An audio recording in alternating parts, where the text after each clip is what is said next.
அல்லேலூயா. கர்த்தருடைய நாமம் பரிசுத்தப்படுவதாக. ஒரு முக்கியமான காரியத்தை குறித்து பேசணும்னு இந்த வீடியோவை நாங்கள் பண்ணிட்டு இருக்கிறோம். இன்றைக்கு உலகத்தில் அதிகமாய் கேட்கப்படுகிறதான காரியம், பிசாசு தன்னுடைய நாட்கள் முடிய போகிறது என்பதை அவன் அறிந்திருக்கிறபடினால் அவன் தீவிரமாக செயல்படுகிறான் அப்படின்னு நம்ம பார்க்குறோம். நாட்கள் பொல்லாததா இருக்கிறபடினால் காலத்தை பிரயோஜனப்படுத்தி கொள்ளுங்க அப்படின்னு நாம் வார்த்தையை பார்க்கிறோம். நல்லா விளங்கி கொள்ளுங்க.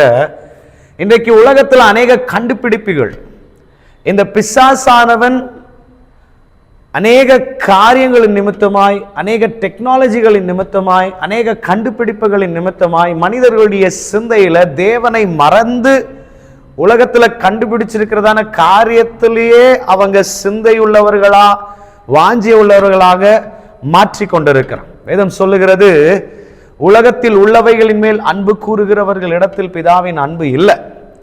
Desire of the world will separate you from father's love. So இன்றைக்கு அநேக கண்டுபிடிப்புகள், அநேக அப்டேட்டுங்க. ஒரு ஃபோனா இருக்கட்டும், ஒரு காரா இருக்கட்டும், ஒரு மூவி இண்டஸ்ட்ரியா இருக்கட்டும், ஒரு எந்த ஒரு டெக்னாலஜியான எத்தனை காரியங்களா இருக்கட்டும், எல்லாமே அப்டேட் ஆயிட்டு அது புதியதாய் கண்டுபிடிக்கப்பட்டு கொண்டே இருக்கிறது. இது கண்டுபிடிக்கப்பட பட பட என்ன நடந்துட்டு இருக்குன்னா, இதை குறித்ததான செய்திகள் பரவி கொண்டே இருக்கிறது. இதை பத்தி கேட்டீங்களா, இதை பத்தி பார்த்தீங்களா, இதை நீங்க பார்த்தீங்களா, இதை நீங்க வாங்குறீங்களா, இப்படி ஏற்பட்டதான உலக ரீதியான காரியங்களை குறித்ததான பேச்சுகள் அங்கு இங்கும் பரவி கொண்டிருக்கிறது. இதை தான் மனுக்குலம் அதிகமாய் கேட்டுக்கொண்டிருக்கிறது. வேதம் சொல்லுகிறது, ரோமர் 8 மாம்சத்துக்குரியவர்கள் மாம்சத்துக்கு ஏற்றபடி சிந்திக்கிறார்கள், ஆவிக்குரியவர்கள் ஆவிக்கேற்றபடி சிந்திக்கிறார்கள்.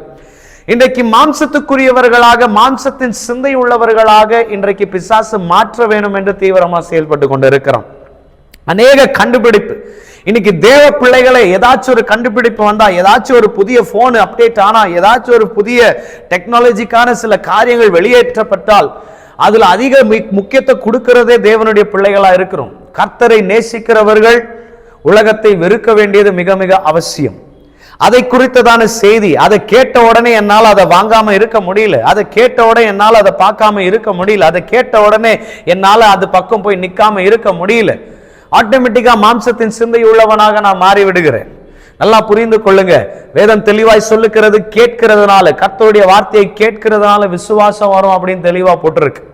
இன்னைக்கு ஒரு பக்கம் டெக்னாலஜி, இப்படி ஏற்பட்ட கண்டுபிடிப்புகள் வந்து அந்த செய்திகள் அநேக மனுக்குலத்தினுடைய காதுகளில் கேட்க செய்து அது மனதில் போய் பதிந்து, மனதில் இருந்து சிந்தையில யோசித்து யோசித்து உலகத்தை நேசித்து நேசித்து ஆண்டவரை வெறுத்து பரலோக ராஜ்யத்துக்கு ஆயத்தம் இல்லாதவர்களாக மாறிக்கொண்டிருக்கிறார்கள்.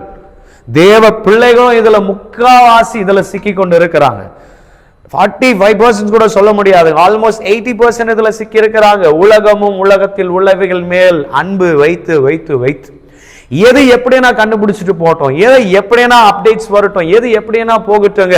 ஆனா நான் கர்த்தருடைய வார்த்தை, அவரை பற்றி, அவருடைய பிரசனம், அந்த பரலோகம், அவரை பற்றி மாத்திரம் தான் நான் கேட்கிறேன்ற ஒரு வைராக்கியம் உள்ளவர்களா நீங்களும் நான் இருக்கணும்.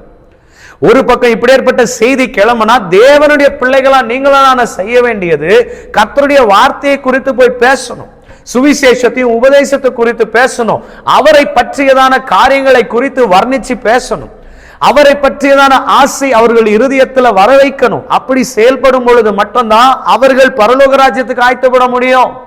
உங்களுடைய ஊழியத்திலையும் நீங்க கர்த்தருடைய சித்தத்தின்படி செய்கிறீங்கன்ற ஒரு உறுதி வரும். அவங்க தீவிரமா செயல்பட்டு அந்த செய்தியை பரப்பி பரப்பி உலகத்தின் மேல ஆசையை வர வைத்துட்டு இருக்கிறாங்க. இன்னைக்கு தேவ பிள்ளைகளா நான் என்னத்த பேசுறேன்? இன்னைக்கு தேவ பிள்ளைகளா நான் ஒரு நண்பரிடத்துல உட்கார்ந்து, சபையில உட்கார்ந்து, ஒரு போன் கால்ல உட்கார்ந்து எதை குறித்து அதிகமா பேசுறேன்? ஒரு மூவியை குறித்து பேசுறேனா, இல்ல போனை குறித்து பேசுறேனா, இல்ல உலக ரீதியான பொருளாதாரத்தை குறித்து பேசி கொண்டிருக்கிறேன்? இது பேச பேச பேச நானே என் ஜனங்களை நாசமாக்கி கொண்டிருக்கிறேன். இந்த செய்திகள் எல்லாம், உலகத்துக்குரிய செய்திகள் எல்லாம் என்னுடைய பிள்ளைகளுக்கு ஒரு விசுவாசத்தை கொண்டு வராது, அதற்கு மாறா அழிவை தான் கொண்டு வரும்.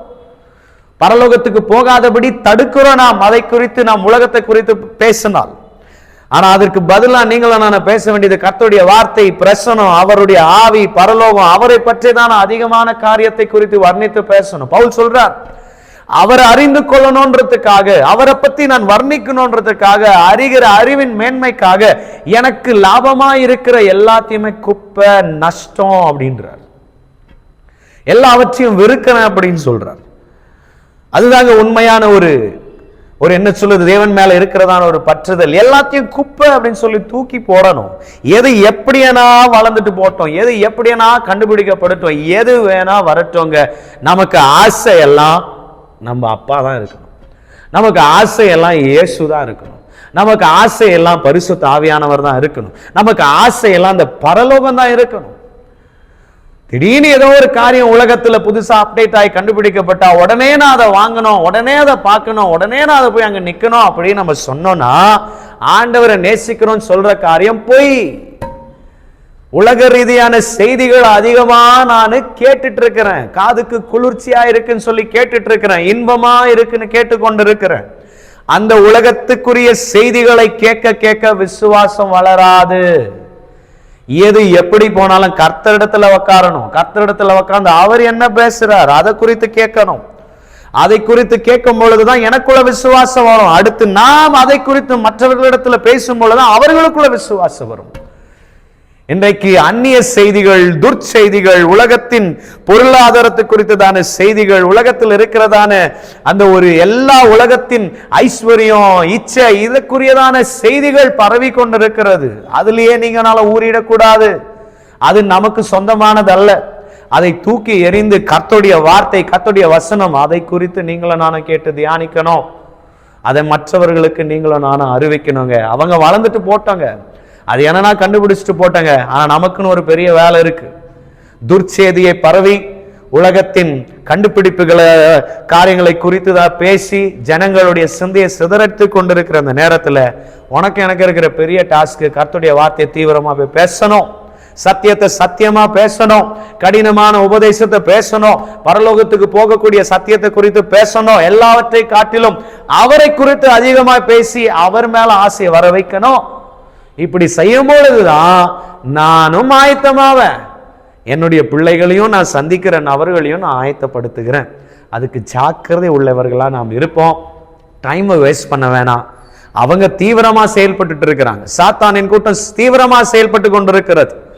சத்துருவின் கூட்டம் தீவிரமா செயல்பட்டு கொண்டிருக்கிறது. எப்படியாவது மனுஷருடைய சிந்தையை கெடுக்கணும், எப்படியாவது மனுஷனுடைய மனசாட்சியை சாகடிக்கணும், எப்படியாவது அவங்க ஆத்மாவை திருடணும், மாம்சத்தின் சிந்தையா மாத்தணும், உலகத்தின் மேல ஆசை வர வைக்கலான்னு தீவிரமா சுற்றி தீராங்க.